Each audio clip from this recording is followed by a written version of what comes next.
2.4 billion of property has been destroyed. The Office of the Chief Justice has been burnt. City Hall has been burnt. Parliament has been burnt. That is the situation. Let's turn lives. Let's turn lives, Your Excellency. 19 let's people turn lives, dead. Your Excellency. We have 19 I said people 24. dead. You said 19. Let's turn lives. And number two, Your Excellency. on abductions. Your Excellency, let's turn lives. There are people who are burying their children, whether they're 19 or 24. And they're watching now, and they want to see how you feel about the deaths. Give us your feelings, Your Excellency. Let me tell you. And we could give examples, Your Excellency. There is a 12-year-old boy, Kennedy Onyango from Rongai, whose mother narrated how his boy was basically just going to get books for his schoolwork. There is Rex Masai, who was shot in the middle of the street in Nairobi.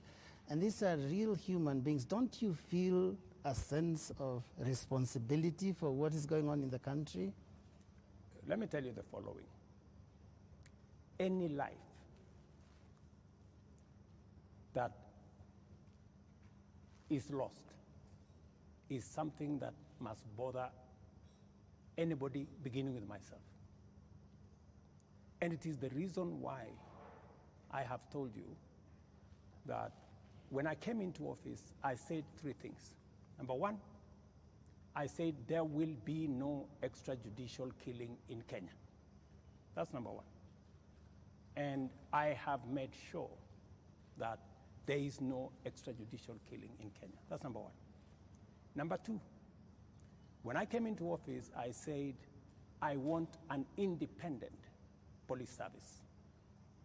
And I did sign the necessary instruments so that the police does not need permission, does not need authority, and does not report to the office of the president. The police operational, financial independence, I have made sure that the police don't have to ask me, don't ask anybody. They operate independently.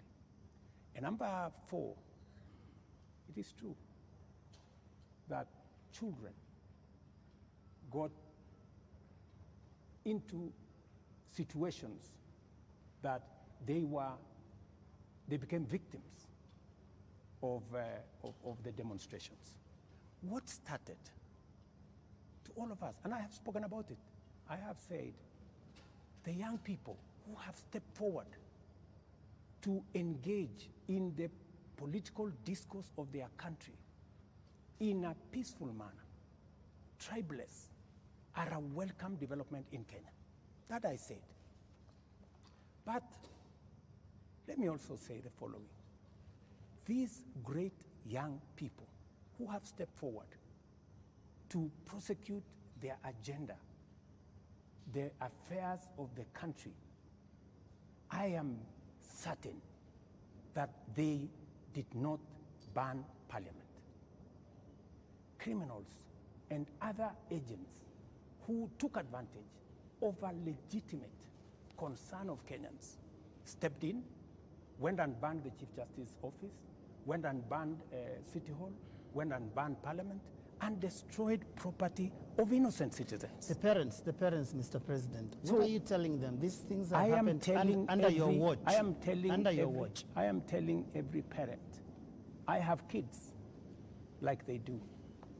And I care when there are issues in town where criminals can take advantage of situations and create a situation where the police have to use rubber bullets, the police have to use live bullets in some cases, because that is what an independent police service has to do. And I am sure the police have a record and have an explanation for every incident that they were engaged in. And here is the incident, Mr. President. Just a moment. Here is the incident, Mr. President. This boy, 12-year-old, took 8 bullets into the body of a 12-year-old boy. What would you tell the mother of that boy?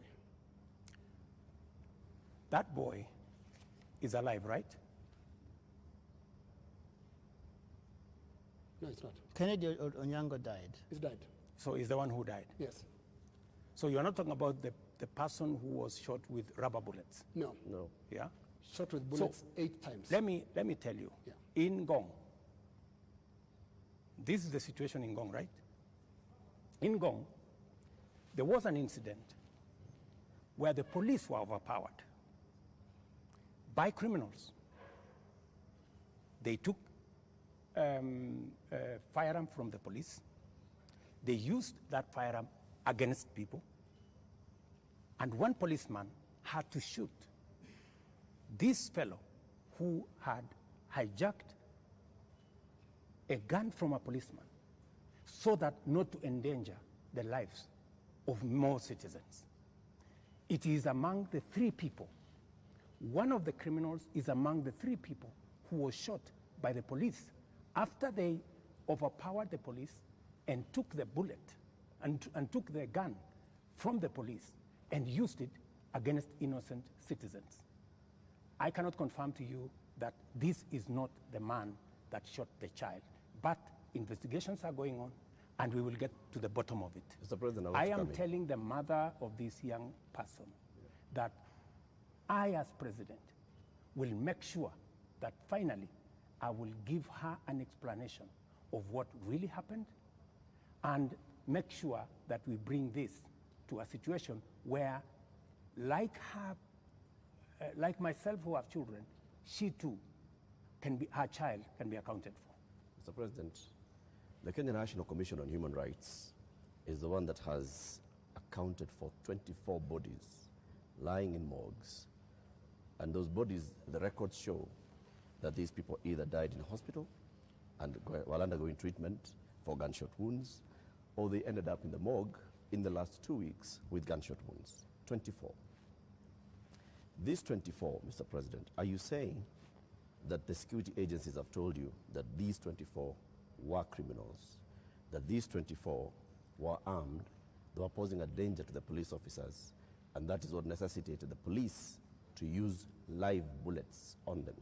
Because the circumstances for the police officer to use a live bullet is clear, even in their own code of operations. It is when the life of that police officer is in danger, or when somebody else's life is clearly in danger, and the person who is endangering that person is armed. Were the 24 armed? Did they pose a danger, a direct threat to the police? 2 things. The same Kenya Human Rights Commission, Kenya National Commission. Kenya National Commission. The government agency. Yeah, the government agency. Yes. Told the nation that there was a massacre in Githurai and 20 people were killed in Githurai. Were 20 people killed in Githurai? Really? The Kenya National Commission on Human Rights does not have records of 20 people killed. No, but that's their statement. It is a statement that is public, you know? So the same Kenya Human Rights, Kenya Commission, Human Rights, National Human Rights Commission told the country a blatant fake news falsehood that there was a massacre. This 24 is also... Let me, you ask me a question, allow me to answer. Yes. That's what they told the country. So an organization that can tell the country without verifying that there was a massacre in Githurai. In fact, BBC, on that account, went to investigate in Githurai. And of course, you know, you have read, BBC has said there was no massacre in Githurai. Mr. President, there was one person who was shot by the police. Let me answer. Yeah. So, an organization that is as reckless as to say there was a massacre when there was none, now is telling us there are 24, the police are saying 19. We will find out where the numbers are. Okay. But that is the credibility of the organization that you are telling. Mr. President, that may well be. Let me also... My question, just on Mr. that President, issue, was... so that Eric can follow up. The people who died... Yeah, that's where I'm coming. Were they a danger to the police? That's where I'm coming. Are they the criminals that you're talking about? Let me tell you 2 things. There will be an investigation on how these 19 Kenyans died. There will be a clarity, an explanation for each and every one of them. I have told you one situation where somebody accosted the police, took over the firearm, started to shoot at people, endangering the lives of many other Kenyans. He was shot by the police. There is a situation in Parliament. How did the invaders in Parliament? They invaded Parliament and went straight for the armory at the Mausoleum. They went straight at the armory at the Sergeant at Arms office. Those are the investigations that we will get into, and a proper explanation will be given to the country. Are weapons lost? What I am saying... Are the weapons at the armories and the mausoleum and inside Parliament? That is why there will be an investigation of how these armories were attacked and how did these people know that there was an armory in Parliament? Mr. President, you may not believe the Kenya National Commission on Human Rights, but surely you would believe your own deputy who has said there's been a return to extrajudicial killings and abductions contrary to what you and him promised the people of Kenya. Let me tell you, I am the president and I speak for the government of Kenya, right? And so this is what I'm telling you. I made 3 commitments that I will make sure the police is independent, and I did that on my first day in office. Number 2, I said there will be no extrajudicial killing in Kenya. I have kept my promise. Number 3, I have told you that if there is any arrest by the police, that does not amount to an abduction, in my very honest opinion. Let's pause for a moment, Mr. President, and I just want us to go to that video over there, which will play on air, and let's pause and watch it together, Your Excellency. Let's watch this video. Sell them to the people of Kenya. There are enough intelligent people in Kenya to differentiate what is good from what is better and what is best. Ni jambo mbaya sana kama tutatumia askari polisi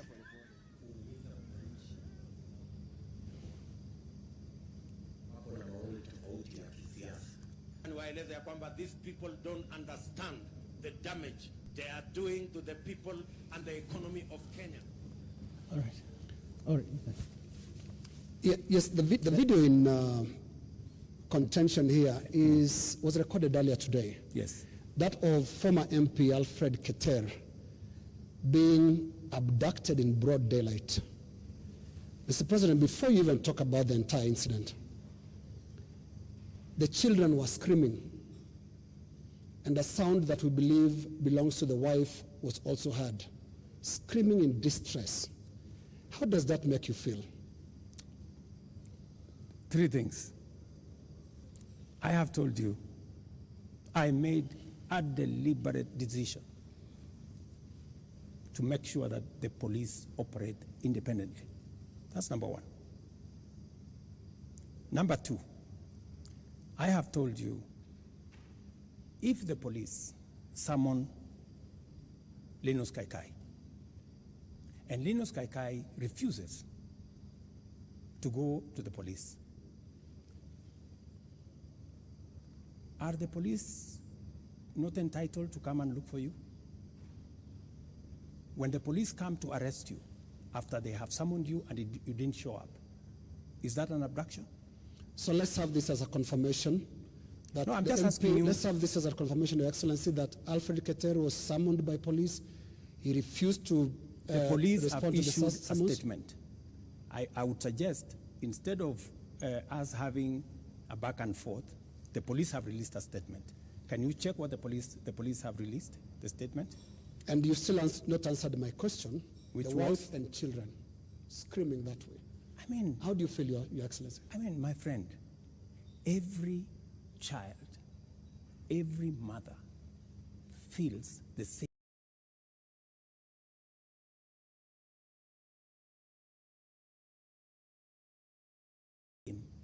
When their parent is under attack. I mean, that is what it is. But let me ask you, what about the children? What about the children of those who have lost their lives because of the criminality of others? Don't they feel the same? So we just need to be a country of the rule of law. Impunity cuts both ways. Those who respect the law must be protected by the law. Those who do not respect the law must face the full force of the law. That's how it operates. That's how we will have a society. Here's the same way, we must condemn excessive use of police powers, but we must equally deal firmly and decisively with criminals who put the lives of other Kenyans in danger, destroy property of hard-earned earnings. There are many people, Linus, in this demonstration that have lost livelihoods, that today their children are crying. Today their wives are in tears because they don't know how to face tomorrow. Mr. President, their businesses have been wiped out. Yeah. Their incomes have been destroyed. I have just told you 2.4 billion shillings worth of business has been destroyed. And today, as I talk to you this evening, there are families who have tears. There are families who do not know how to face tomorrow. And I've asked you very specifically, President, how do you feel about those tears, especially those who have been killed by police bullets? It is horrible. It is horrible. When you find a situation where people are grieving, whether they are grieving because their parents have been arrested, or they are grieving because their hard-earned earnings of many years, monies there, I have on my phone, people who are saying, I borrowed money. My whole loan has been wiped out. My whole barbershop has been destroyed. My whole hardware has been looted and burnt. And they are in tears. So I must equally work with the police to protect all these citizens. And it cuts both ways, Linus. It cuts both ways. Using the rule of law. Absolutely. Let me take you to just step by step. Absolutely, the rule of law. The rule of law says.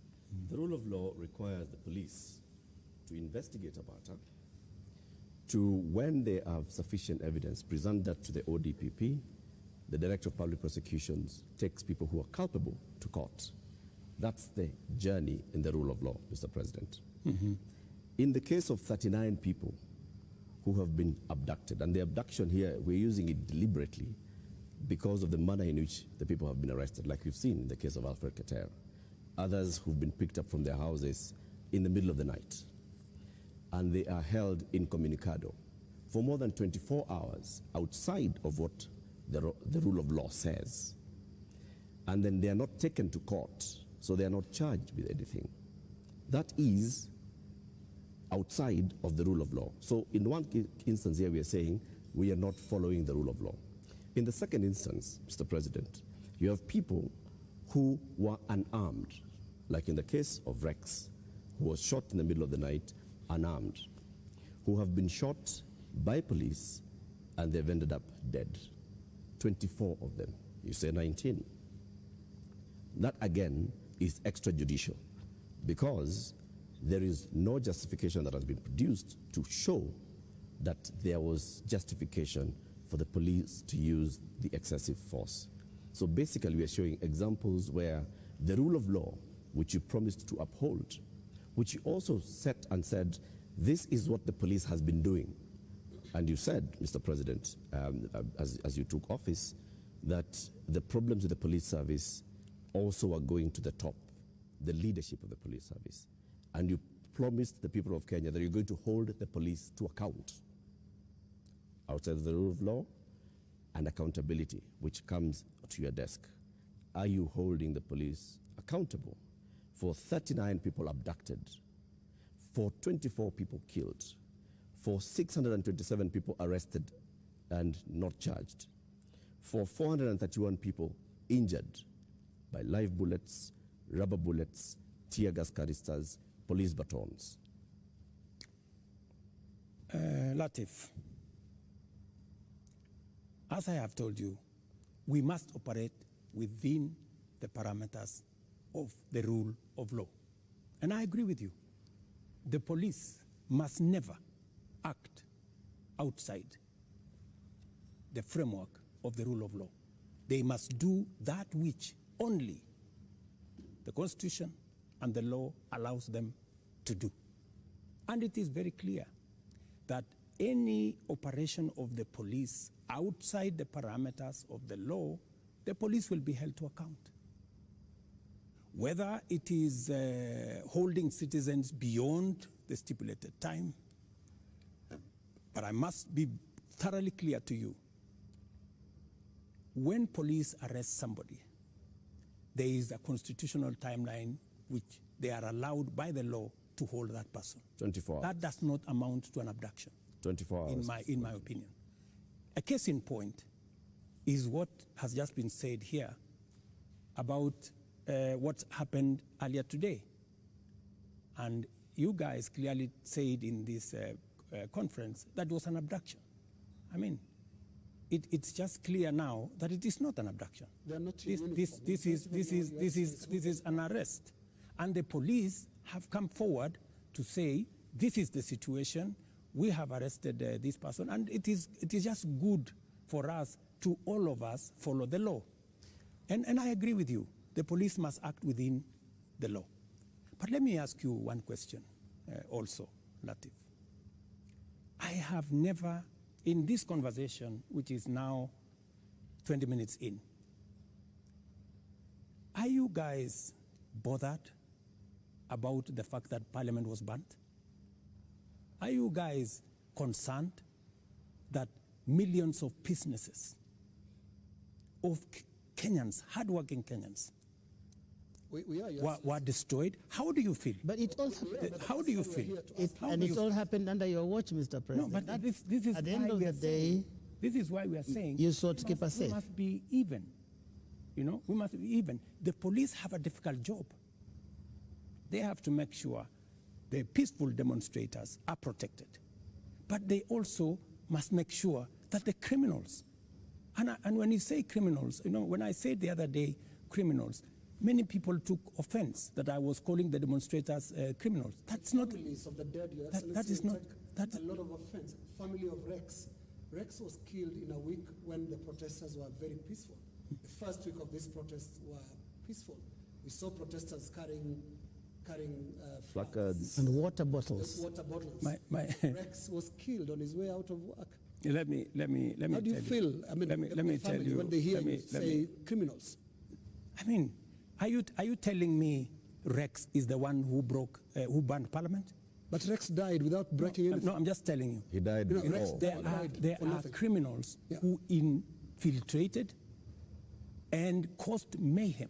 And in fact, some of the criminals are actually harmed. They actually harmed the peaceful protesters. Many of the peaceful protesters, they lost phones. They were attacked. In fact, some of the peaceful protesters were attacked by criminals, including a clear example of the one I have explained to you, that they overpowered the police, took the gun from the police, and started shooting innocent people. So we must deal with this situation globally. Mr. President. I feel for Rex and the mother. This should not happen to any child in Kenya, especially when they are engaged in a peaceful demonstration. Mr. President, the concern I've had from the young people, because I've been speaking to a lot of them, and they said they haven't heard you. In the two statements, actually there are more now because you have spoken in other settings apart from the two addresses you gave. They haven't heard you address them. They haven't heard you talk to these parents. They haven't heard you acknowledge that there were people who were shot by police in circumstances that did not warrant that. Are you saying you haven't seen anything that bothers you about how police responded to these protests? I am very, and and in my first statement, I clearly said that innocent lives were lost. In my second statement, I said the same. There were innocent lives lost. But also equally, as a person who is responsible, I must think about those who are suffering because they were innocent, but I must also be concerned about those who are suffering because criminals cause them immense harm. And that is the balance that I need to be able to lead a country. I must protect everybody. I must protect the protesters, and I must be concerned about their lives. I must also protect innocent people who become victims of criminals who take advantage of a peaceful, democratic process that goes on in our country. Do you feel that you protected all those people in the last couple of days, whether it is people who have businesses, whether it is Parliament, whether it is the people who lost their children? I did my best. If I hadn't done what I did, things would have been much worse. In fact, many people ask me, Mr. President, why did you call in the army? I mean, what choice did I have?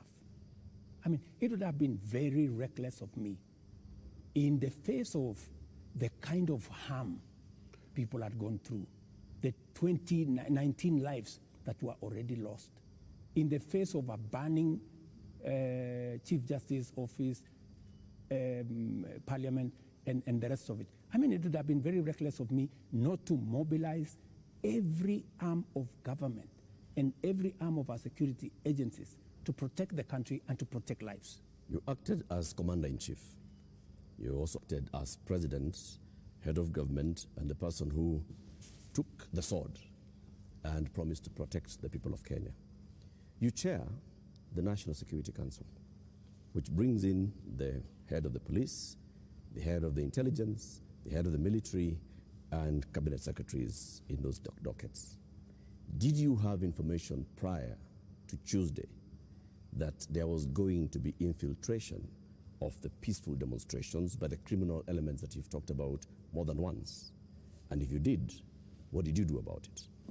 We had information, and that is why we prepared in the manner in which we did. If we hadn't prepared in the manner in which we did, we would not be counting 19. We would be counting different numbers. Okay. And I am telling you that the level of mobilization by criminals was heavy. In fact, many of the peaceful protesters, many of the young people, very well-meaning young people, left the town by 10, maybe 11, because they realized, and in fact you could hear them in their zelo. They were saying, guys, this is not our group. Let us go. Let us leave. You could hear them. It was in public domain that the peaceful demonstrators all of a sudden realized that the whole thing had metamorphosed into criminality. So there are criminal elements that basically hijacked. So Tuesday, Wednesday, Thursday, Friday, Saturday, it is Sunday. Mr. President, how many people are in custody on account of this? Those who you said they conducted treasonous activities, there were criminal elements. You will see them in court tomorrow. How many people are in custody? You will see them in court tomorrow. The police know what I have a ballpark brief by the police that they have enough people. They have actually, because in Kenya nowadays, you cannot commit crime and get away with it. Those who attacked Parliament are on CCTV. Those who attacked the judiciary are on CCTV. Those who attacked everywhere, those who destroyed people's shops are on CCTV. Many of them are on the run, but we will catch them. Similarly, Your Excellency. Are the funders Similarly, Your Excellency. in Similarly. So to your question, so the police are at it, because if we don't deal with impunity, we will not have a country. Now, similarly, Your Excellency, you speak of them, protesters being on CCTV. Not the protesters, I'm saying the criminals who attacked Parliament. Right. Now, every policeman also, without uniform, conducted an abduction, has also been captured on camera. Those who captured Shad Kiprono were captured on camera. Those who captured Alfred Kiter today were captured on camera. And a number of other such incidents. Similarly, so that, because I can hear you balancing. Yes, that's correct. Yes, are we going to see action against the killer cops, or were they doing what you are saying you had to do to prevent this from being bad? Any killer cop who went beyond what is provided for in the law, action will be taken against them. But to your question, are you telling me, Linus, that a police officer, only a police officer when they are in uniform? No. Police officers can identify themselves even when they are in civilian.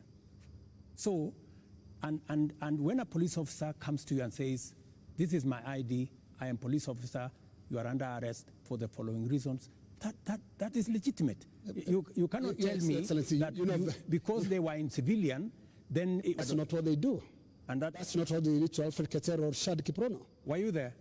We have the CCTV footage. It's there. I would suggest, Linus, that we be fair to the police as well. Mr. And I have given you my word. Any police officer who does anything beyond the provisions of the law know the consequences. Just as any citizen who also participates in actions that are outside the law, they also know the consequences. And it is our responsibility to make sure that security agencies act in accordance with the law. As citizens, we act in accordance with the law so that we can have a law-abiding, rules-based, rule of law-based country. As things stand now, Mr. President, are you satisfied with how the police handled this whole matter? I think the police have done the best they could. If there are any excesses, we have mechanisms to make sure that those excesses are dealt with. Let's wrap it this way, Your Excellency, on that topic. You have absolutely no regrets about the abductions and no regrets about the killings? Those are your words. Those are not mine. They're also your deputy's words. Don't put words in my mouth. They're also your deputy's words, and it's part of your government, because it's so scary, Mr. President, sitting there and telling the whole country that from this moment on, we should not believe what your deputy tells us about the state of the nation until you speak. Yet we all thought that you're part of the same government. Don't inject my deputy into this conversation. I think it is not fair, since he's not here, to tell you in what context he said whatever he said. I think it is not proper to discuss the deputy president here, and he's my deputy. Please let me deal. But have you asked him that you had a press conference? Let me deal with the issues as they are now. I think being personal and going that direction does not help. I wish this was personal, Mr. President, but it's a really serious national issue that right after you spoke, your deputy told the whole world that he was informing us that extrajudicial killings and abductions had returned to this government that he's part of. How surely can that be personal, Mr. President? I am sure that if you interview the deputy president, he will answer that appropriately. You haven't asked him? You can take it from me that extrajudicial killing will not be part of an administration that I run. I can say that without fear of contradiction. Yes, in the interest of moving this conversation forward, Your Excellency, I want us to look into the last 2 extraordinary weeks that this country has had. Protests that you called tribeless and some of your aides call leaderless. But protests that are led by young people who are unhappy with how you've run this country for the last just under 2 years now. But the question they have as they look at you and watch as you speak today, Your Excellency, do you get it? I get it. Let me tell you, my good friend Linus, what we are facing today is not a product of 2 years. What we are facing today is a product of many years. We've had a problem, a youth bulge, a demographic challenge as a nation, which we have ignored for very long.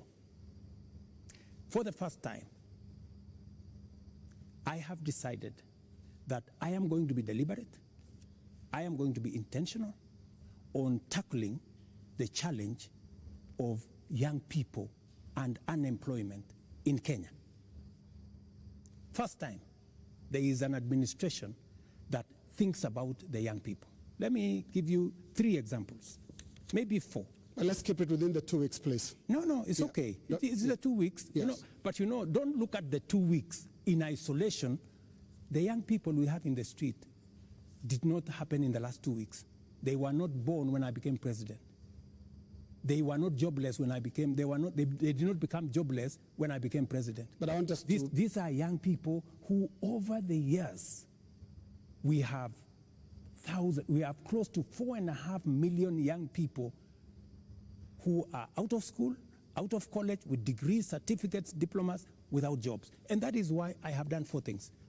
Number 1, when I pushed the housing program, it was not about the houses, it was about the jobs. Today, as I talk to you, Linus, we have 160,000 young people working in different parts of Kenya under our housing program. In Mukuru here in Nairobi, and I challenge you, Linus, to go there tomorrow, there are close to 4,000 young people working who were jobless. Number 2, I have a whole program on digital jobs. I was in Ruto now, with the MP for. Just allow me. Allow me to interrupt you. No, allow me. There are risks on both ends of this interview. No, you told me about Your Excellency the young people. Talk about the last 2 weeks. The young people are saying, you don't get it. You don't understand what they're talking about. Now, what is the trigger here? They're saying there was this conversation about the finance bill that your government, until the other day, could not listen to anybody. It's not about the housing project. It's about listening. They are saying yours is not a listening presidency, and yours is not a listening government. How best can I listen to the young people of Kenya if I am not addressing their issues? And that is why I want to tell you, Linus, these young people, what is their biggest issue? They have talents. They have gone to school. They have no jobs. That is the problem. And I am addressing those issues. Housing is one of them. Digital jobs is another. I was in Ruto with Simon Kingara, the MP for Ruto, launching an ICT hub that will is actually hiring already 5,000 young people.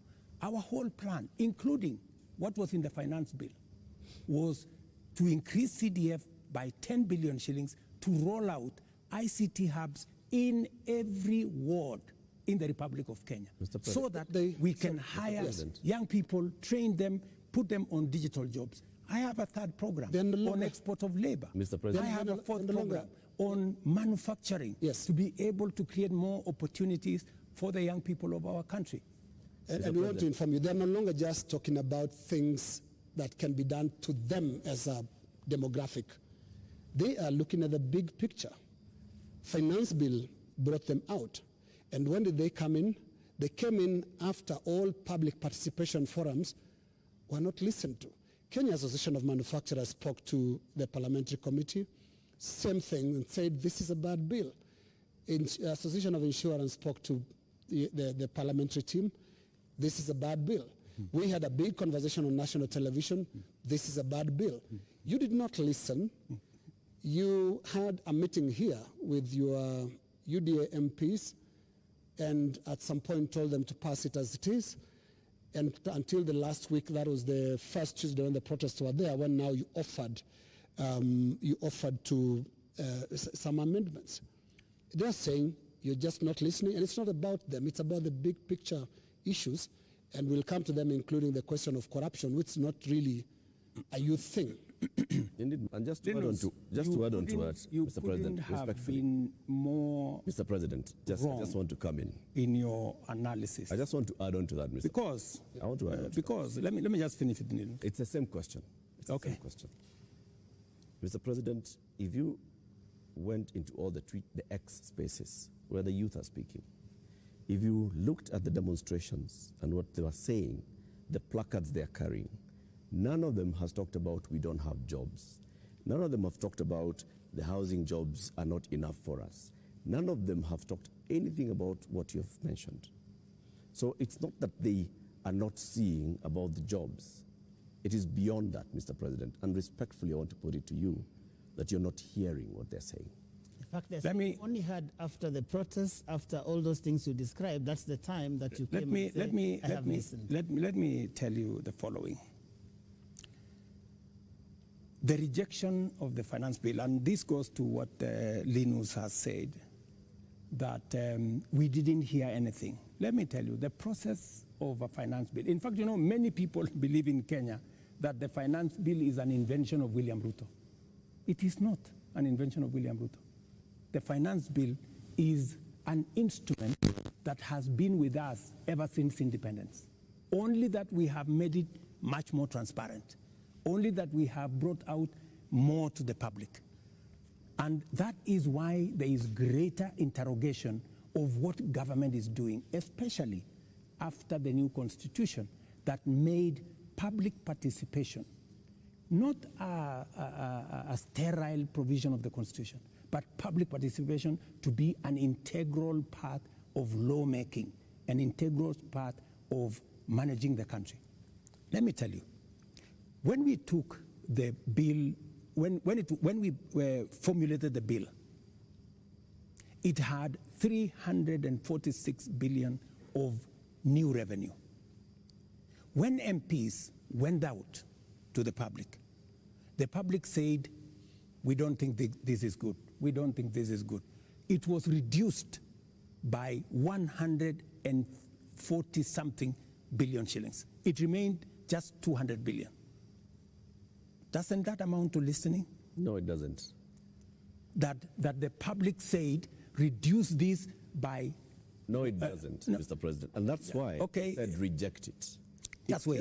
Just wait. No, we are talking about listening. Yeah. Just relax. We're talking about listening, okay? So the public said, reduce this by 146.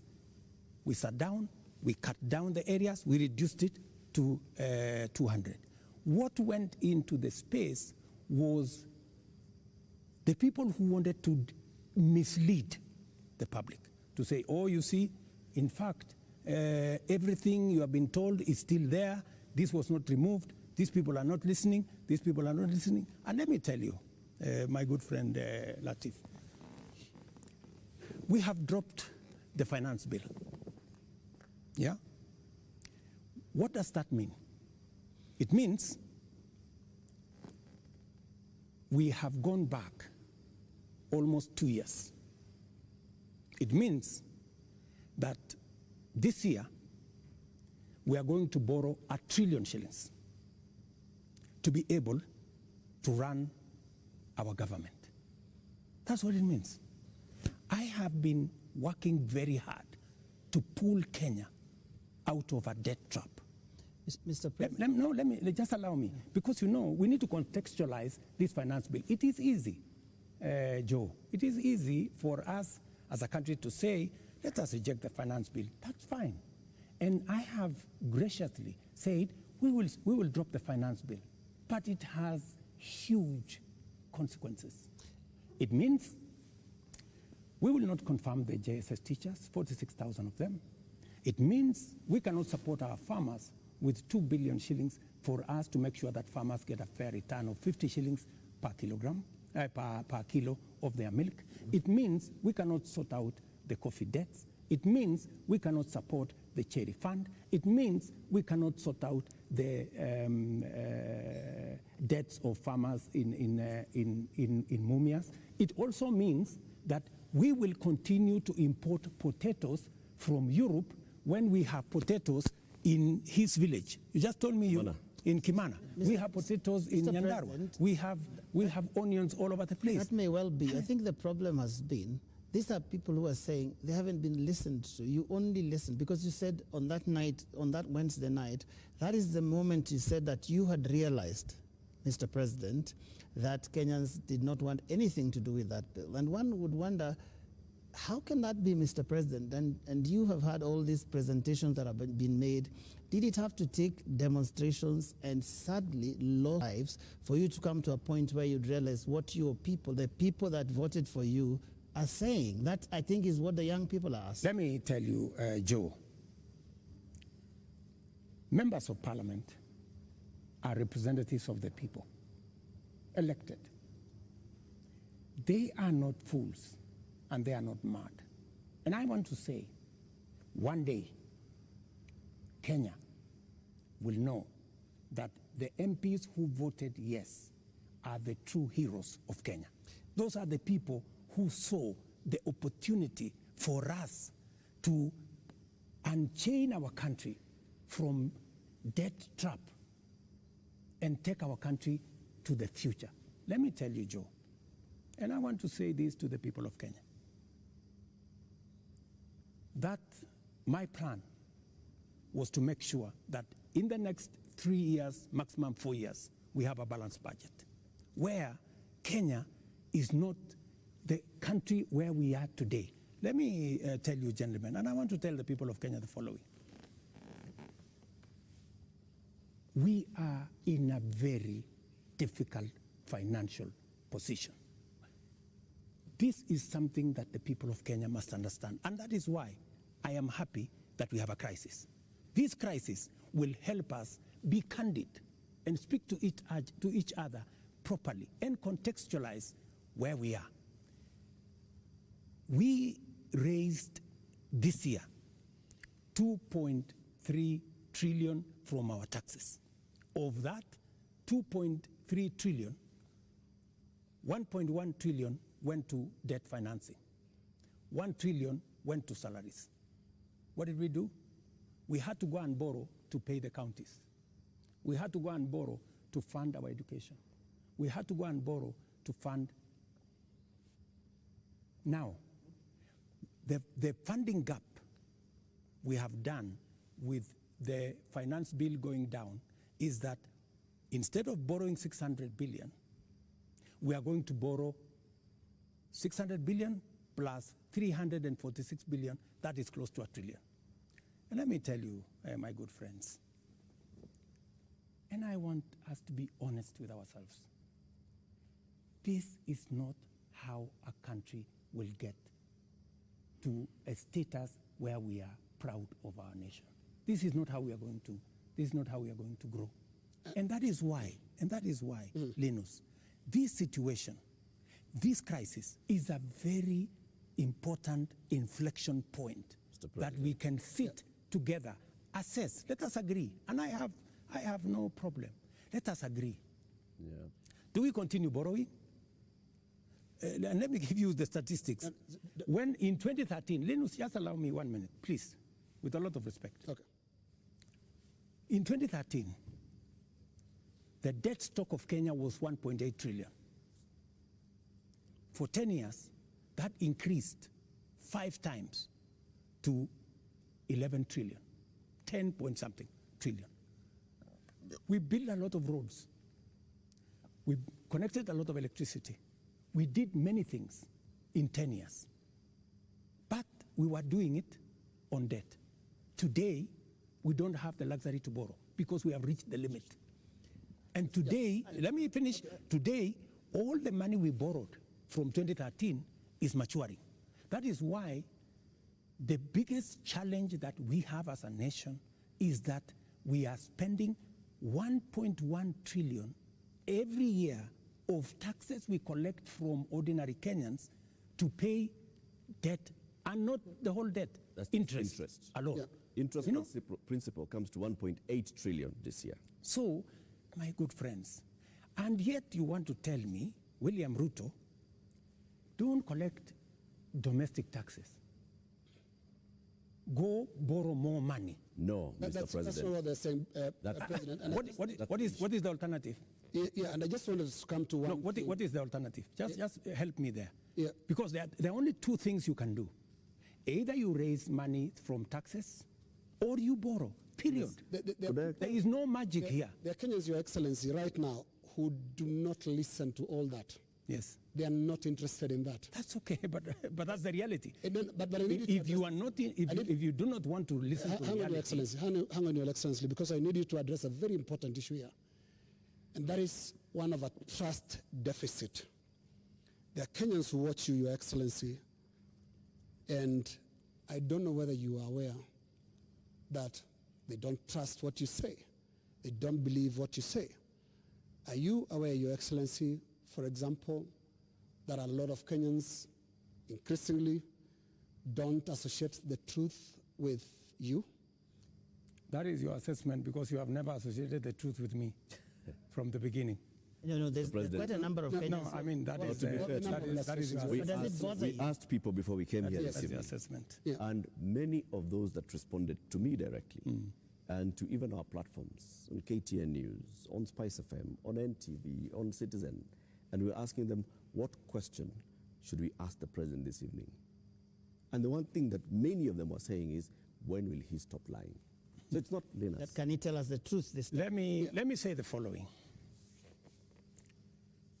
I told the people of Kenya that I would reduce the prices of fertilizer from 7,000 to 2,500. I don't know how that is a lie because they buy it at 2,500. Okay. I told I told the people of Kenya we're going to have a housing program. A housing program is underway in Kenya. I can tell you, Linus, that whether you believe me or not, facts will not change. Yeah. And Facts are not changed by who says it. and allow me Facts to allow me are to facts. step back a bit, Your And Excellency. facts Yeah. are very Yes. stubborn. Allow me to step back a bit. Yes. And what I'll do is we'll play clips, just a little combination of clips of yourself speaking not too long ago, and I want us to listen to that. I'll stand out of the way because you said it's me that doesn't associate the truth with you, and I would like you to respond to yourself, to the clips that we are going to play. But you see, Linus, let's watch that, Your Excellency. I think, Linus, Yeah. you don't bring clips that are in a biased way.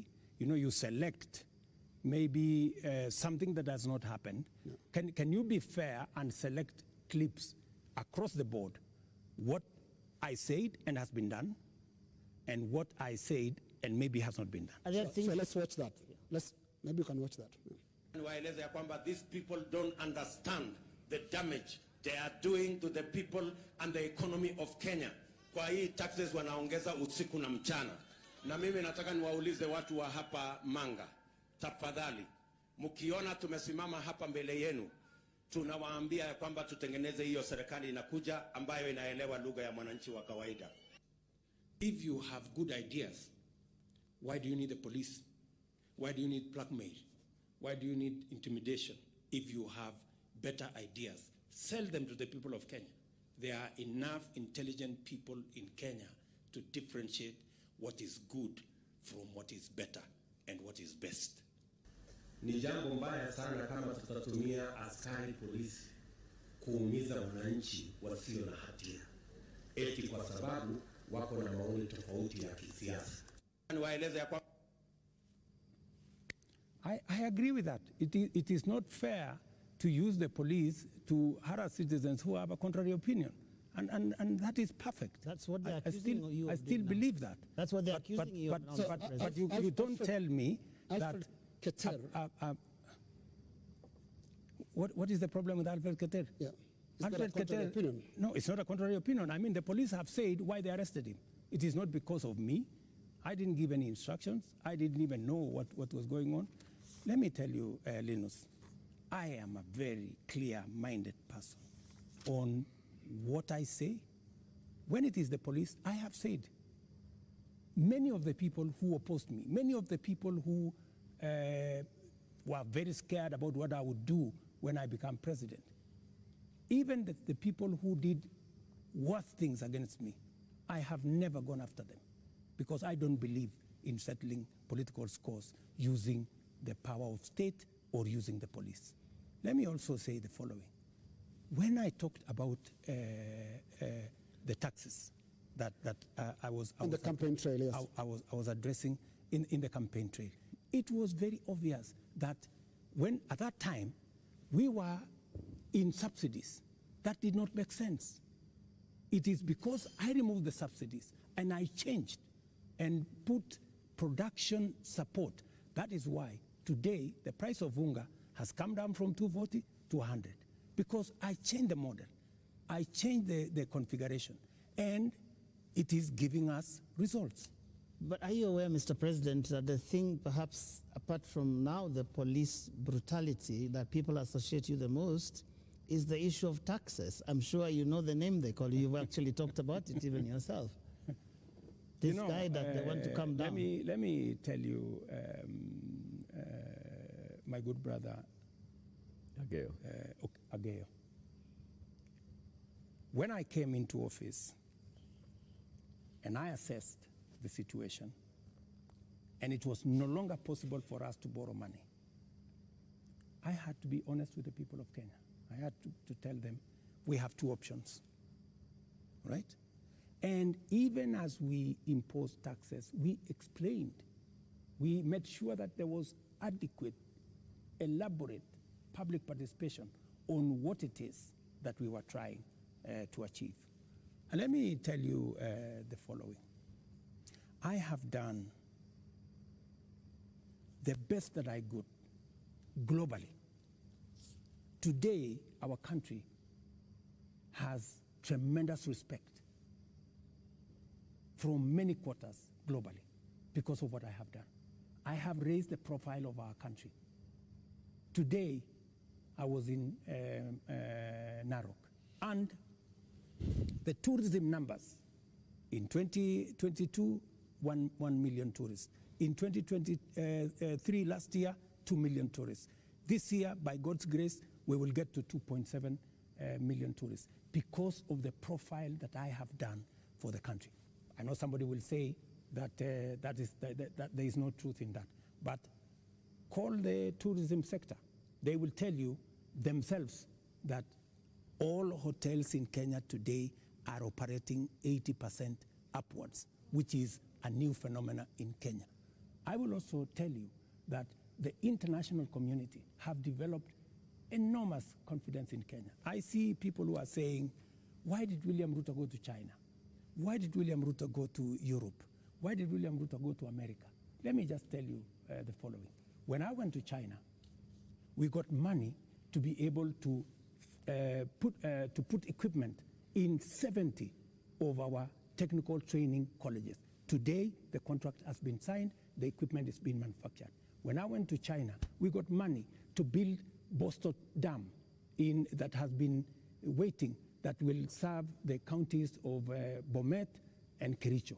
When I went to China, we got money to build, we got 30 billion shillings to build roads in Nyandarua, in Kirinyaga, in 8 other constituencies in Kenya.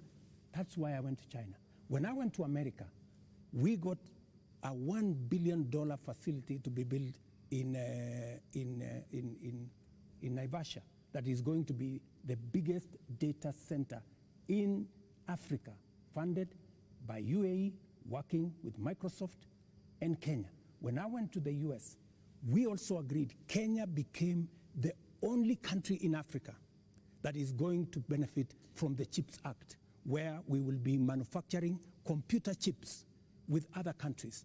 Kenya will be among the first, will be actually the only country in Africa that will benefit from that. And so many of the young people who I see today, those are my targets for the future. So it doesn't bother you that there's this tag on your head as a president who has overtaxed Kenyans, and that the sufferings that we are going through is because of excessive taxation that you have imposed on Kenyans? That is what I was asking about. You see, if I am called Zakayo, yeah, because I have explained to the people of Kenya that the option we have is, if we continue borrowing, we will go down the cliff. If that is what is going to take Kenya to be saved from a debt default, I don't mind being called Zakayo, because it is a sacrifice worth making. Mr. President, every morning on Spice FM, we have 4 hours of a talk show. And many times we ask people, even those who come to the show, to tell us what is it that the nation is saying when we are seeing people out on the streets. And many of them, even when we said that we're coming, you have invited us to come and have this conversation this evening, they said, tell the president that he's tone deaf. And we ask why and how. And they say, when William Ruto took over as president, he took over a budget of 3.2 trillion shillings. He went to Parliament and he said, Honorable Speakers, I believe that this budget is too high. We should cut it by 300 billion shillings. So you believed, barely 1.5 years ago, that you can run the country with 2.9 trillion shillings. Barely a few months, you went to Parliament and requested to spend 3.6 trillion shillings. This year, you went to Parliament and initially requested to spend 4.2 trillion shillings. And what do they see in return? They see extravagance in government. They see a government that is pushing gung-ho to employ new people called CASs. They see a government that is purchasing new motor vehicles and trips that are extravagant. They see opulence with those that are close to the president appearing in public carrying wads of cash. They see condescending attitude from those who serve in this government when they're asked, why are you spending? And they respond the way they respond. Your advisors speaking the same. And so they see a government where the president is telling people, we are going to live within our means. We are all going to tighten our belts. We have austerity. They end up with their children not going to school because for months JS teachers are on strike. They end up with, right now, 91 days where clinical officers have not been to work.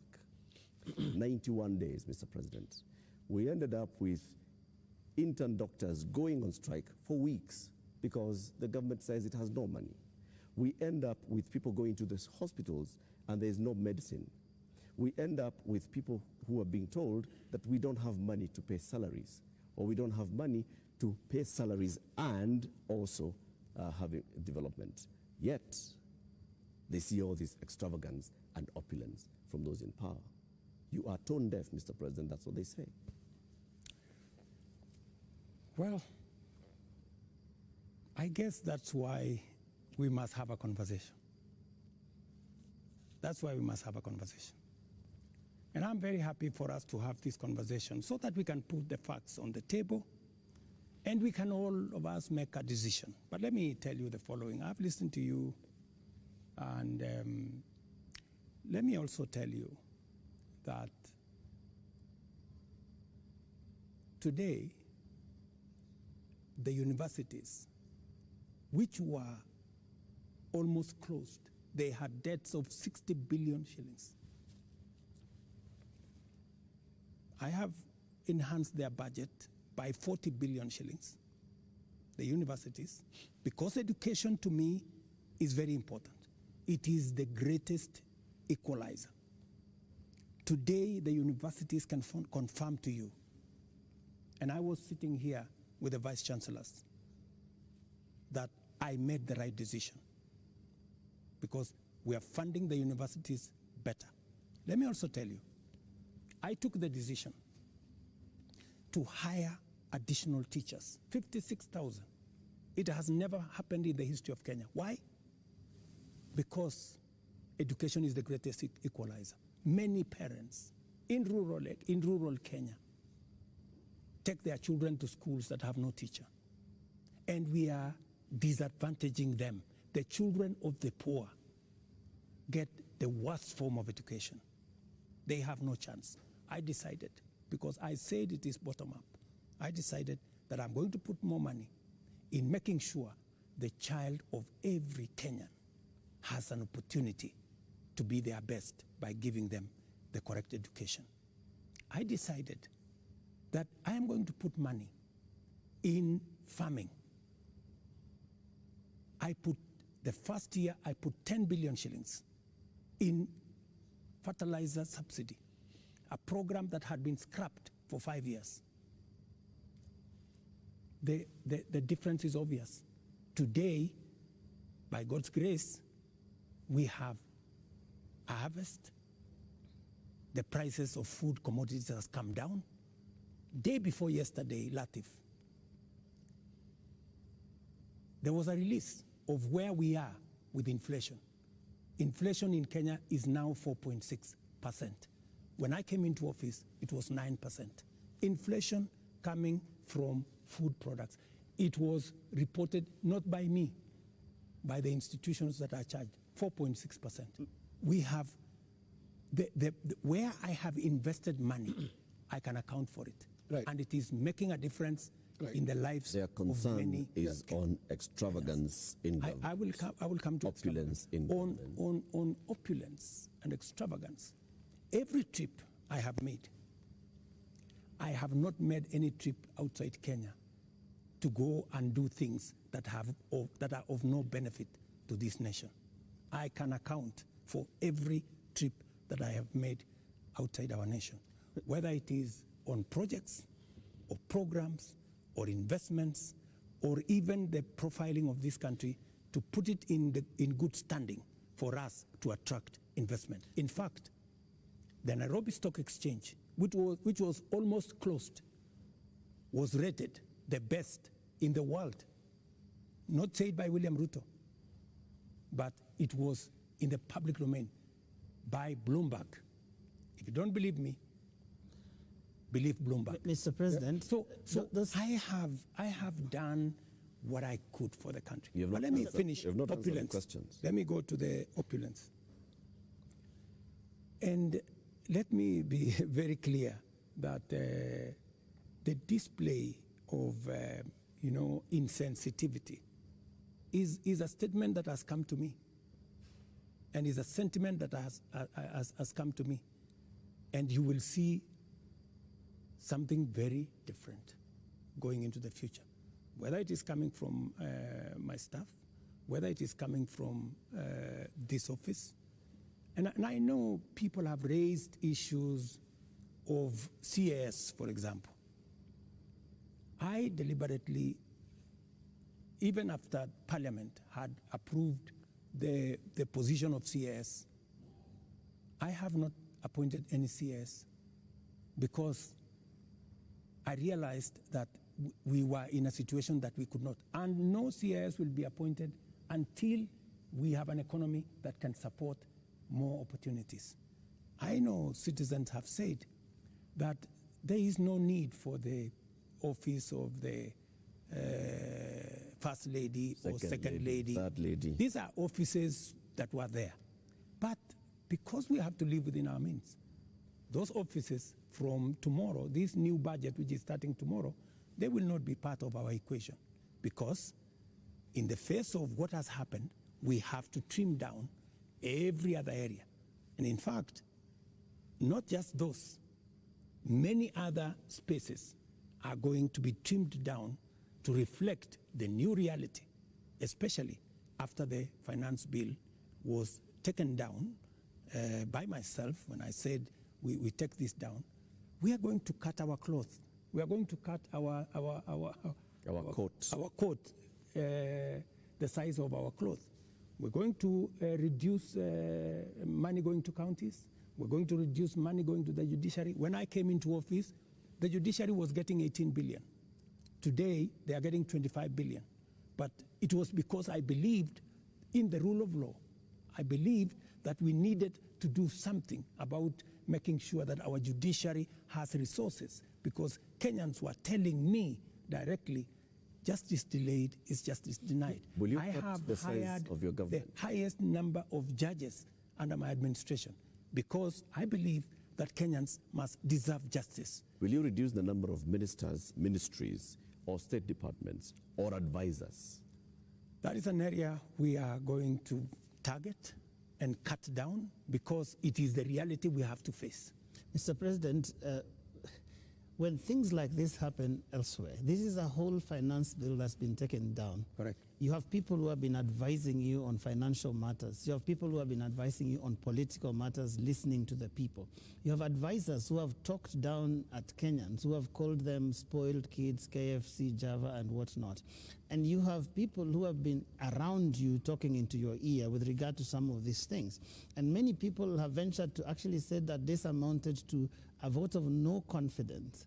Is there going to be some kind of shake-up that actually acknowledges that this is not where we should have been, and therefore, I am sorry, Kenyans, and this is what I'm doing about it? Because short of that, how are we to know that we will not find more of the same?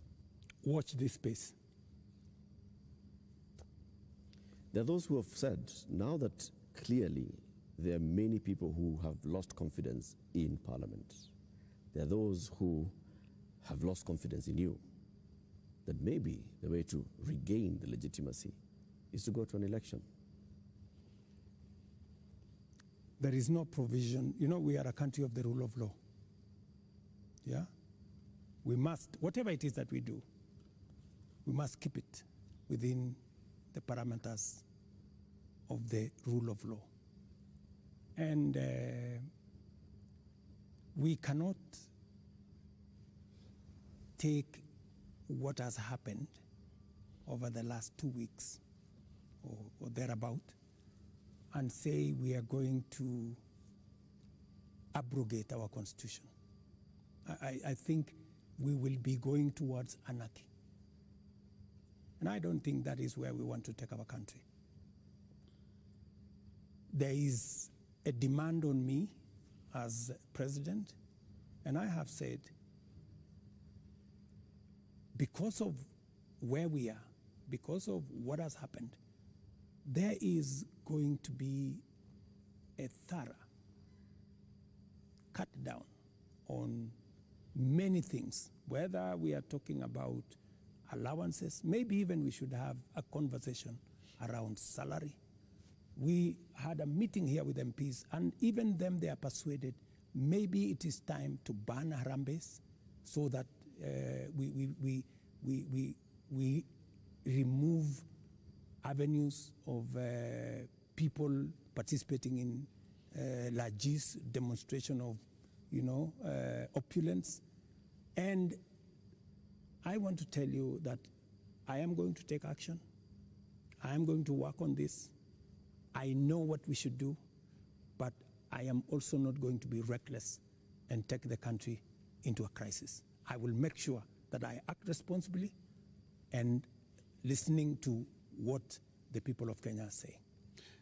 I don't know if this will preempt you, Your Excellency, but one of the most serious concerns that have been coming out, including in the Gen Z demonstrations, is the question of corruption. And right through this interview, you've not mentioned the word. And even as you go into that, I want to give you two illustrations.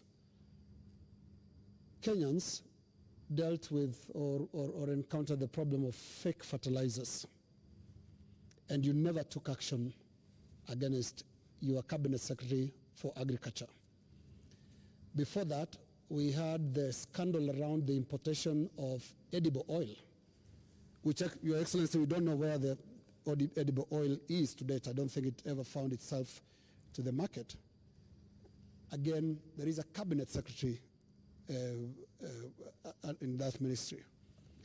And also, what got into the market was condemned sugar. And when we look at all the information around these three cases, these are people close to you. They're cabinet secretaries. And so you are unable to take action against them. So why should you be trusted now to act? Because there are those who read and say you are really a hostage of those who campaigned for you to become president. They get away with anything. Three things, Linus. We hadn't reached the question of corruption. So don't unfairly accuse me that I have not spoken to it. I am ready to speak about it. So that's number one. Number two, I fired the CEO of KEBS when the sugar thing of staff are in court as I talk to you. The people who signed the contract, they are in court. You spare big fish and roast the small fish. No, let me just finish. Yeah. Because I need Linus. You know, I am a fair person, and I am a believer in the rule of law. Even though I may not like you, but I must respect that there is a due process. The moment, you know, we will have a minister who is charged in court, meaning there is evidence that they have participated in crime. Believe you me, I will take the action that is necessary.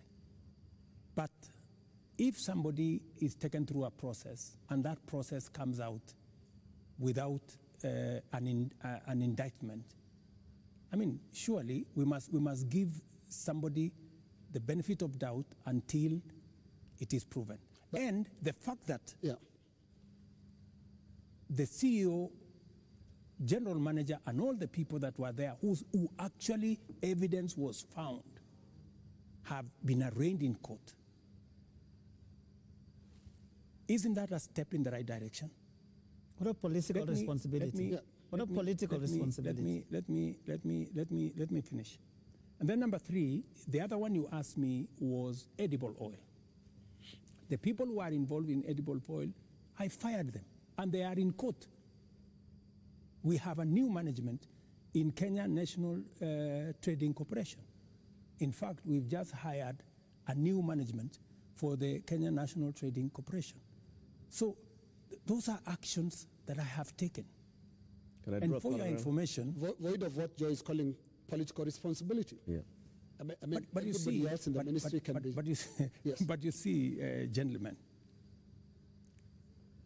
if there is no evidence against a minister, surely, do you want me to fire somebody if there is no evidence? You know, there was a time, Uhuru Kenyatta, as I served him as his deputy, removed 6 cabinet secretaries. But eventually, they were found that they were innocent, and we had to appoint them to be ambassadors. You know, so some of these, you know, actions must be tampered with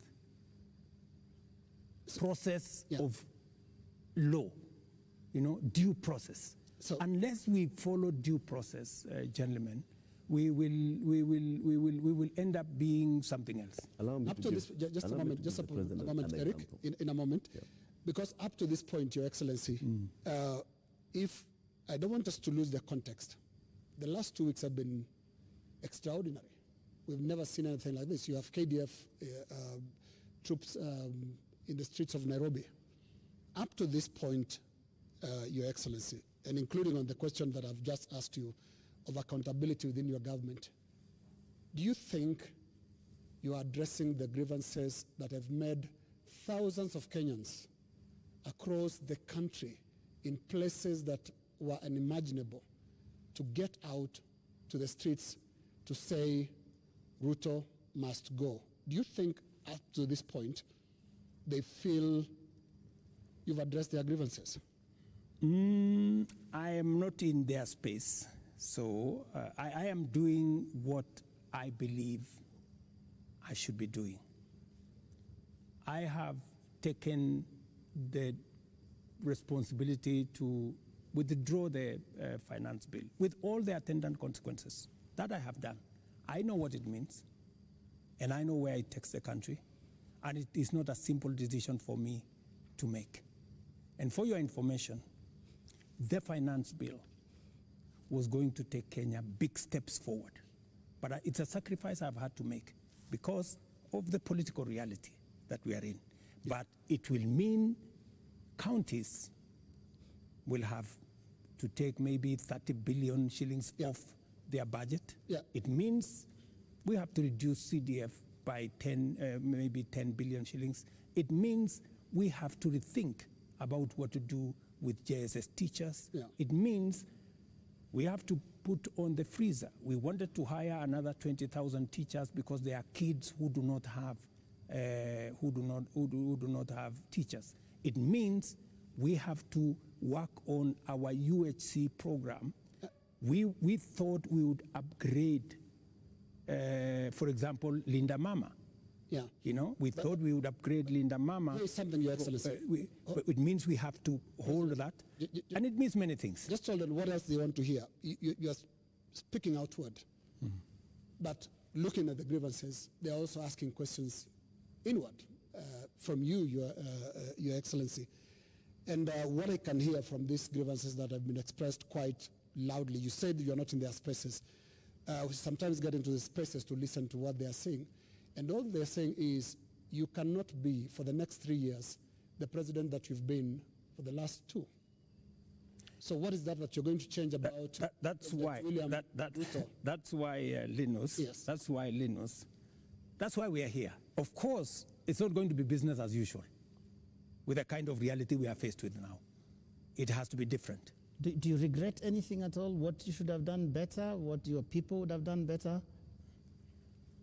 Well, maybe there are things we should have done better. We should have communicated better. I think the biggest problem we have, even with the finance bill, because the finance bill has great things for Kenya. The finance bill says we shouldn't be importing potatoes from Europe. The finance bill says we shouldn't be importing onions or eggs from Europe. The finance bill says we should be growing our own industries. We should be manufacturing diapers in Kenya. We have 10 companies doing that. We should be manufacturing all those things in Kenya. We should be expanding our manufacturing capacity. That is what finance bill was talking to. But I am sure we will recover that when we have explained. Yeah. The biggest challenge that I regret is that we didn't communicate better. Maybe we failed in explaining to Kenyans what the finance bill was all about.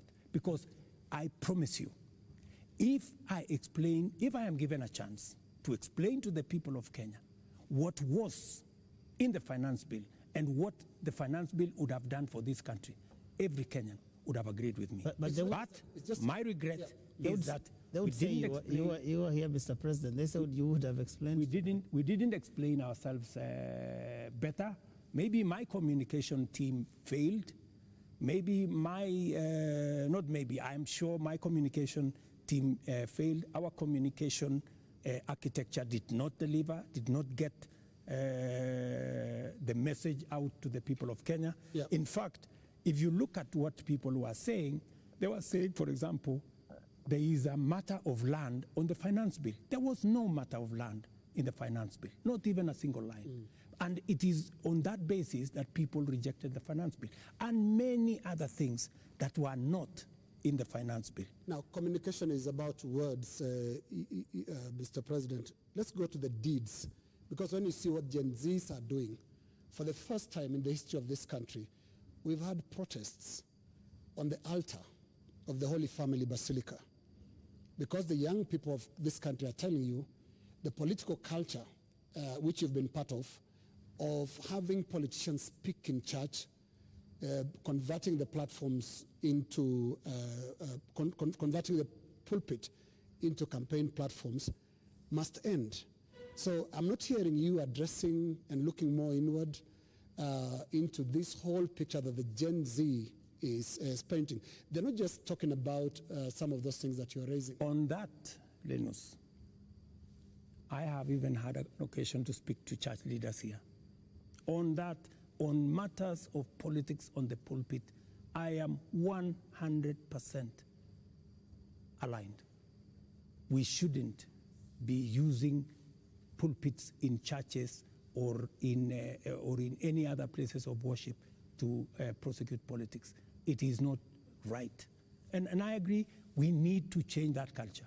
We need to change the culture of Harambee. Harambee started as a noble exercise. It supported many people to go to school. It supported many people to deal with the challenges of medication and hospital bills. But I think it has been stretched. It bred corruption? It has stretched too far. And I think it's time, corruption? as a country, we must stop corruption. We must stop Harambes, because it is occasioning and it is breeding, if I may say, corruption. Yeah, because when your aid of a much lower pay grade donates 20 million shillings to a church fundraiser, there is something fundamentally wrong. And that is why this conversation is necessary, so that we can stop it. Conversation, Mr. President. On Wednesday, you said you are hearing that there's what the Gen Zs are saying, and you're going to initiate a conversation. We saw the head of public service release a press release saying that there is now a formation of the National Multi-Sectoral Forum that will bring together all people. And you started having conversation with church leaders. The Gen Z, upon seeing this, are saying, we did not ask for a conversation. We asked for action. So what action is going to precede this conversation? Because the conversation is another talk. It reminds people of the NADCO talks, the BBI talks, IPPG. the IPPG talks that just happen and they just don't end. And people are saying, we want action, Mr. President. Right now, okay. We will participate in action, in conversations maybe later, but for now, Mr. President, yes, what's the action? I promised that I will engage the young people. Yeah, I promised. I was just making good my promise.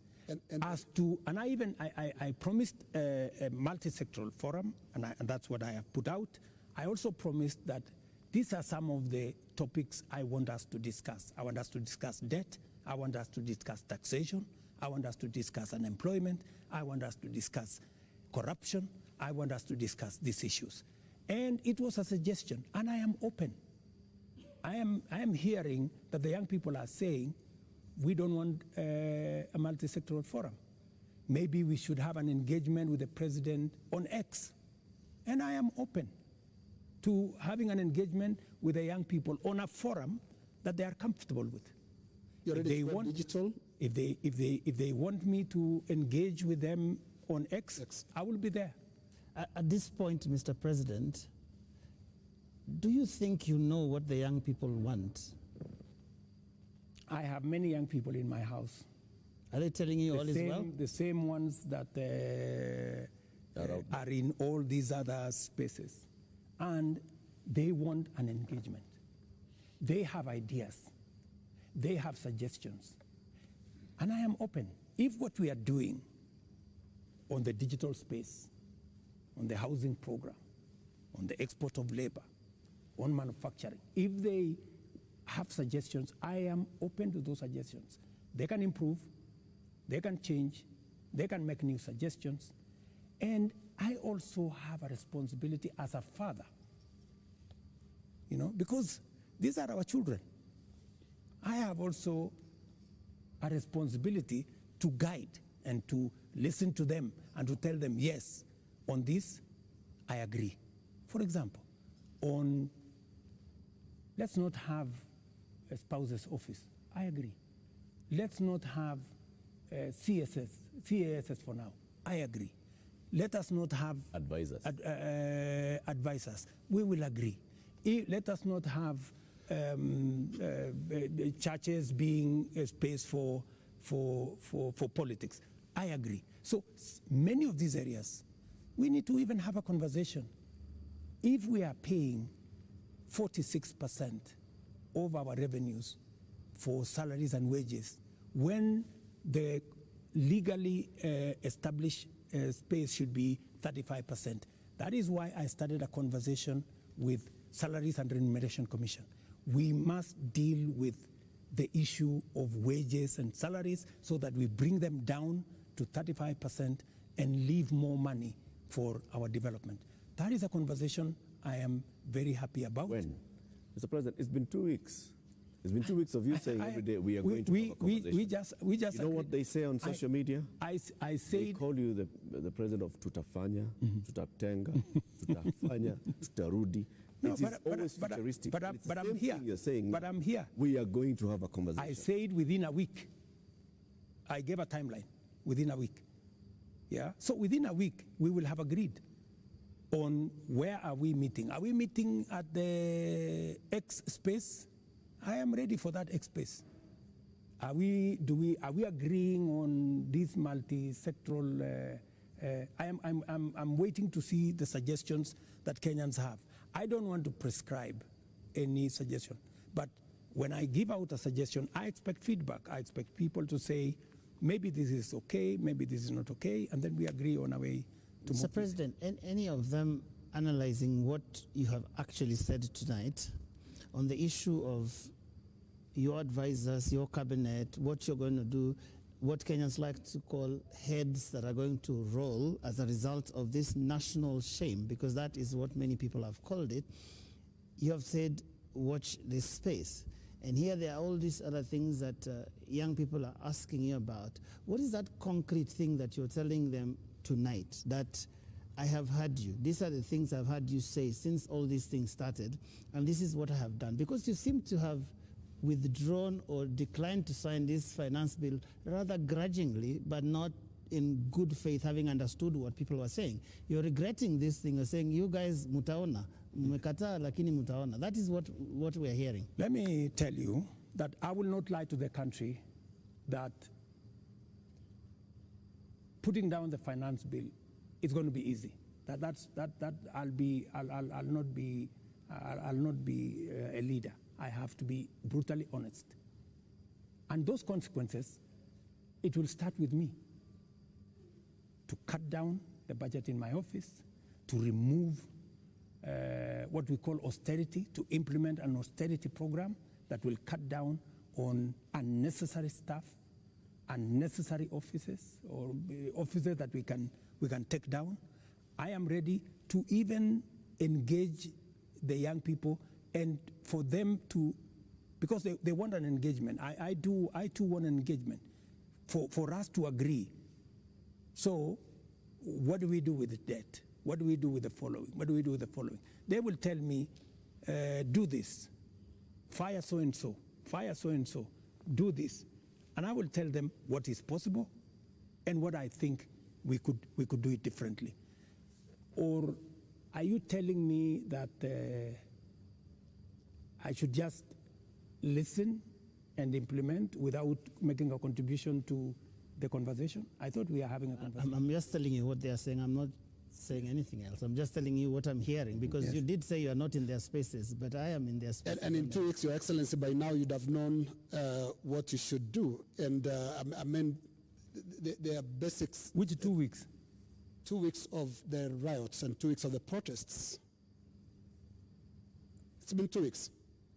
It started the other Monday. So let me ask you, Linus, the protests, I finally decided that because we didn't communicate sufficiently to the people of Kenya the import of the finance bill, and there was so much built around it, including a lot of fake things, that were not in the finance bill. Many things that were not in the finance bill were used to fight the finance bill. And at some point, many people did not even care what was in the finance bill. Do not care. I think, at some point, as leaders, we must stop somewhere and say, we have a country to run. I mean, we cannot be reckless.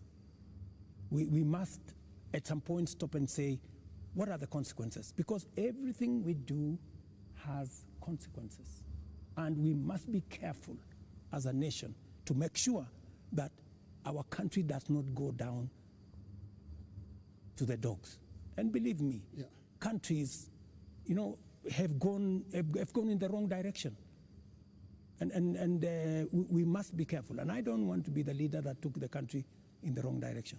We must be measured, we must be careful, we must listen to the young people, we must listen to other views and be able to make a carefully well thought out plan for the country out of where we are. Yeah, but what if the protesters are actually saying something in totality about your government, not just about the finance bill? It's not about just the finance bill, is it? Linus, as I have told you, we are a democracy. The people of Kenya can make a decision. Yeah? And I am perfectly, alive to the fact that when the people of Kenya finally, the same way they decided to elect me, when they make another decision, we will comply as the people of Kenya. That's what a democracy is all about. People can vote in a government, people can vote out a government for whatever judgment the people have. So I want to be very clear to the people of Kenya that I will do my best to make sure that I tell the country the truth and I take the country forward. And I am committed to that. And I can see Kenya changing. If I had managed to pass this finance bill, Kenya would not be the same. We would take this country to the next level. The kind of investment I have made, the kind of collaboration with many friends that we have done, we would begin to see this country soaring into the future. But all is not lost. Maybe we have taken one step back. Sometimes maybe it is necessary to take one step back to be able to take many steps forward. And that is my thinking of this situation. But surely it must bother you, Mr. President, that 2 years ago you ran such a euphoric campaign with things like Hatupangwingwi, and 22 months down the line, your State House is surrounded by the military. The military tanks, scary as they are rolling on the streets of major cities. And as we sit here today, people are saying Ruto must go. Surely that is such a fast slide. There must be something that causes one to pause and say, how did we get here? What happened here? And one would have expected an earth-shaking statement tonight that tells the country, I get it. Something has shifted in a major way in our country, and I'm also shifting as your president who's listening, and this is the new direction things are going to take. Let me tell you, Joe, I came into office at a difficult time. Yeah? We have a combination of coming out of COVID. We have a serious drought that hit our country. We had interest rates that went up everywhere. We went into a very difficult situation. What did many countries do? Many countries went and defaulted. And I don't want to mention countries because it's not right to mention. But almost 8 countries in Africa went down. Many people expected Kenya to be among the 8. But believe you me, I have carefully managed the economy of Kenya. Kenya is not among the countries that have defaulted. If anything, we have running programs in Kenya. We have a whole housing program that is running. We have a whole digital program that is running. We have made changes in our education. We've hired more teachers. We've made sure that we have a new funding model for our universities. We have supported our farmers. We have reduced the cost of living. We have done many things, even in the context of all the challenges that we have had. I am telling you, I came in and I believe I am the right person to be in this space when Kenya is in a difficult position, because I believe I am the person who can sort out the challenges that faces Kenya at a point like this. But when the public and the protesters, the Gen Z, some of who actually formed the base of your election campaign, are telling you, we are disappointed, you've not delivered. Hashtag Ruto must go. What do you tell them? Let me tell them the following. Good friends, the young people of our nation, my sons and daughters who supported me to win the election. I hear you. In fact, I saw, I think it was on your headline, a gentleman from my village who was saying, the president has let us down. many children in this village are not getting jobs locally. That is why they are going abroad. Little did he know, my good friend from my village, that the children, the 500 of his colleagues around our village, are actually part of my plan on export of labor. They have actually, I intentionally supported them to leave the country because we got them jobs outside Kenya. So I am telling the young people of our nation to be patient. Our housing program is rolling. We will be hiring more architects, we will be hiring more engineers, we will be hiring more professionals to support our housing program. In the next 2 years, we will have 300, maybe 1,000 people working in that space. Be patient. We are sorting out the challenges that are facing our digital space. We are rolling out our digital space. Young guys, by the end of next year, God willing, we will have a digital hub in every ward in Kenya because we have already started that process. Every TVET in Kenya today has an ICT hub with young people monetizing their talent. I want to tell them we are full speed into manufacturing. That is why we're saying we're no longer importing clinker, we're no longer importing steel, we're no longer importing clinker, we are no longer importing furniture. We are going to stop importing eggs. We're going to stop importing onions and all this because we want to promote our local manufacturing to be able to create jobs for them. We are no longer going to be importing diapers or sanitary pads from other countries. They are going to be manufactured here. Mr. President, I have worked with the industries to make sure that we create opportunities for these young people. We're going to work with them to deal with the challenge of corruption. We're going to work with them to cut down on government largesse. I am going to make sure that we have a lean government that responds to the reality of where we are as a country. That is what I am telling my good young people. The young people. There's another group of young people. Please speak to them directly. Yes. The young doctors who are in university graduating this year, yes, who are going to look for internship Correct. the next year. The young JS teachers who were on strike a couple of weeks ago, who are expecting to be absorbed into full permanent and pensionable contracts Correct. this year. The young clinical officers also who are graduating and they expect to go on internship.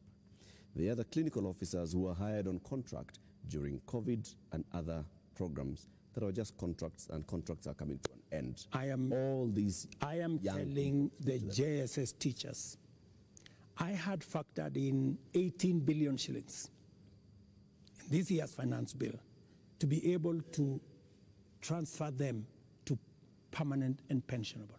Because in my phone, so many of them have asked me, Mr. President, we came in, we had an agreement that we are going to be interns for 2 years, we will move to permanent and pensionable. Although I don't have the finance bill, I want to tell them, give me a bit of time, let me figure this out, how we are going to do it without the finance bill. We had also put 3 billion shillings for the doctors so that we can be able to sort them out, especially the intern doctors and those who we intended to hire to under our UHC program. I had put 10 billion shillings on the UHC program under the finance bill. That is now not in the equation. I have to figure out, let them just give me a little time. I'm going to figure it out again because I know and I feel and I made a commitment to them that we will do this. So even in the absence of the finance bill, and even as we cut down on expenditure on many other areas, it is still my commitment that we will see what to do with them so that the job they are doing in teaching our children, in treating our people, do not go to waste. Mr. President, we're almost winding down this, but have you noticed that those young people, they actually have worked out the things that they believe you can take out and still be able to do the important things? Because you seem to have this elaborate plan, and I'm wondering where their views will fit in, because you seem to have this all worked out, but they probably don't want all those things. That is why they have figured out. That is why, you know, part of what I told you, Joe, is communicating. you know. And I hope this time round I find a medium where I can engage, you know. And I am ready to go to this place to engage with them. And I want to tell them, this is my plan, okay? Tell me how I can make this better. Tell me this is not good enough, you know? Change this. Because I have seen some of the demands they have made. They have said that don't hire CASs, and I agree with them. They have said remove the office of the first lady, the spouse of the second lady, and all that, and I have agreed with them. They have said a couple of things that we already are in agreement. They have, of course, said some of the things, abolish the office of women rep. I've seen they have also said we should reduce the salaries of MPs to 200,000 or something. Some of those things are things that are not in my power. Those are the things that we need to do a whole of society, a whole of nation approach, so that if we are bringing down salaries from 1.1 trillion to 700 billion, that is something I am willing and I am ready to start with my own salary, going down to salaries of others, so that we can all live within our means. Your Excellency, we're now going to our final questions. And my final question will be about the protests and the deployment of KDF, which you did a few days ago. Now, the Gen Z, millennials, and the online Kenyans that are organizing these protests are promising to be back on the streets on Tuesday. What should we expect on Tuesday when protesters, peaceful as some of them have been, turn up on the streets of Nairobi? Do we expect them to be chased away by the Kenya Defense Forces? First, the Kenya Defense Forces will not be on the street. They only come as a last resort.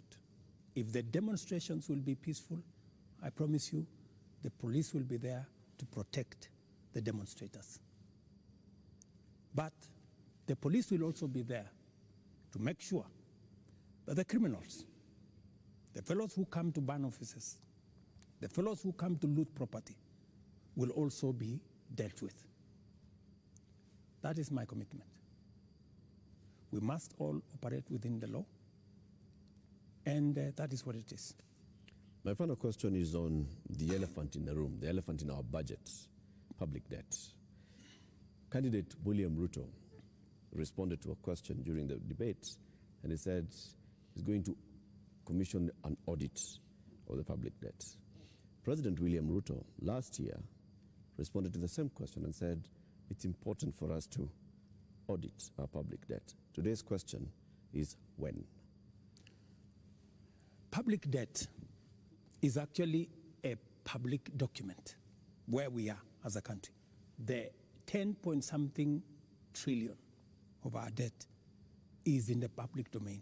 But I am prepared for us to put in forensic experts as part of this exercise so that we can all appreciate, yes, this is what we owe, and then agree, how do we pay? How do we deal with it? In fact, I was in Korea. In fact, Korea, when they had a problem of debt, the whole nation came together. And people contributed gold. Others contributed many things because they wanted to pay their national debt. Maybe we will need that conversation once we are all clear that this is public debt. My question, Mr. President, is when? As soon as we finish this conversation, once we have agreed that this is the way we are going, I will institute the necessary steps to make sure that that debt is audited and it is made public for Kenyans to know this is the public debt. And I'm sure it will not take a month for us to be able to know, what is Kenya's public debt? And then we can take it up from there and go forward. Mr. President, my final question is about your cabinet. given the things that have happened, given the questions that have been raised about fertilizer, about edible oils, about sugar and all of that, tonight, can you look Kenyans in the eye and tell them you have full confidence in the cabinet that is currently helping you to run the country? The cabinet that I have maybe could have done better. That's not the question, Mr. President. Maybe could have done better. I'm answering your question. Okay. Yeah? Maybe, unless you have a better answer. Allow me to answer. No, I just thought my question was specific, but you can that's go what ahead. I'm saying. So maybe my cabinet would have done better, right? And I am going to do a soul searching on how we need to move forward. All right. Thank you very much, Mr. President, for your time. Ladies and gentlemen, that is where we end this conversation with the President tonight. My colleagues have been Lena Kaikai from Citizen TV, Royal Media Services, and Eric Latif representing KTN News from the Standard Media Group. And my name is Joe Ageyo from NTV. Do have a lovely evening.